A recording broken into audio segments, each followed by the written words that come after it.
সবাই বাঁচতে চায়, কেউ মরতে চায় না। এমনি সিনায় ডাক্তারের কাছে গেলাম, 500 টাকা টিকিট কাটলাম, 500 টাকা নিল, 500 দেখতে ডাক্তার, লেখলে 3000 টাকার ওষুধ দিলাম, কিনলাম, কিন্তু রোগের কোনো পরিবর্তন পেলাম না। তাহলে এখন কোথায় যাব, কার কাছে যাব? হে আল্লাহ তুমি কয়ে দাও, হে আল্লাহ তুমি বলে দাও এখন কোথায় যাব? এই রোগী নিয়ে কোথায় যাব? গরিব মানুষের চিকিৎসা কোথায়? অভাবী মানুষের চিকিৎসা কোথায়? কে দেখবে, কে চিকিৎসা করবে? ডাক্তারের কাছে গেলে টাকা ছাড়া কথা কয় না, ওষুধের দোকানে গেলি টাকা ছাড়া কথা কয় না। তাহলে এখন এই গরিব মানুষ যাবে কোথায়, কার কাছে যাবে, কে বুঝবে?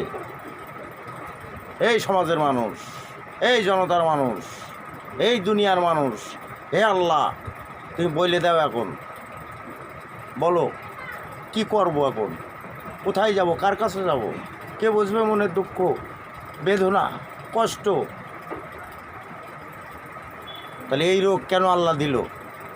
হে আল্লাহ বলে দাও, এই রোগ কেন দিলা, কেন দিলা আল্লাহ, রোগ কেন দিলা? রোগ যদি বা দিলা, টাকা দিলে না কে?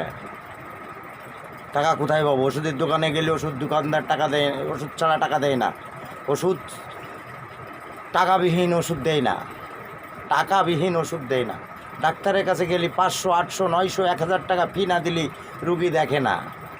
এখন ক্যামেরা করতে হবে, আলট্রাসাউন্ড করতে হবে, এক্সরে করতে হবে, শুধু টাকা কোথায় পাবো? এত টাকা কই পাবো?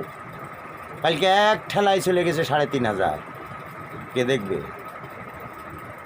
কিন্তু কেউ দেখার মানুষ নাই, যার যার ইচ্ছায় শেষে করে।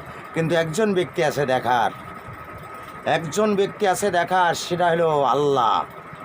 আল্লাহ ছাড় দেই কিন্তু ছেড়ে দেয় না, এটা মাথায় রাখতে হবে সবসময়।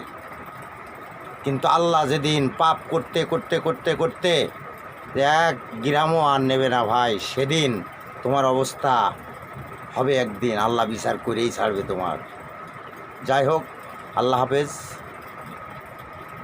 টিকটকেরও ভাই ও বোনেরা, সকল কর্মীদের বিনতিভাবে রিকোয়েস্ট করে আমি বলছি, ভাই আমি খুব গরিব মানুষ, অভাবী মানুষ, চার দোকান আছে, একটু চা বেছে খাই, তাও সেখানে এক এক সময় এক এক ঝাঁকি ওঠো, এখন না তখন, প্রতিদিন 100 টাকা ভাড়া, মসজিদি কারেন্ট বিল 20 টাকা, এটা দিয়া লাগে, আর বিভিন্ন তো আলবাল সাল আছেই, থেকেও শত কষ্টর মাঝেও চার